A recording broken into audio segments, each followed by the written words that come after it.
গত ৫ ডিসেম্বর অর্থাৎ শুক্রবার জাতীয় শহীদ মিনারে নবম পে স্কেল বাস্তবায়ন সম্পর্কিত একটি মহাসমাবেশ অনুষ্ঠিত হয় এবং সেই মহাসমাবেশ থেকে ঐক্যবদ্ধ কর্মচারী ফোরাম তারা ১৫ই ডিসেম্বরের মধ্যে নবম পে স্কেলের গেজেট প্রকাশের আলটিমেটাম দেন এবং একই সাথে নতুন করে ৫টি দাবি তুলে ধরেন।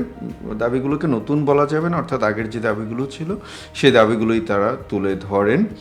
ইতিমধ্যে নবম পে কমিশন যেমনটা বলেছেন যে তাদের পেপার ওয়ার্ক সহ আরও আনুষঙ্গিক কাজগুলো সম্পন্ন করে ১৫ই ডিসেম্বরের মধ্যে পে স্কেল খুব সম্ভবত দেওয়া, মানে সুপারিশ খুব সম্ভবত দেওয়া সম্ভব হবে না।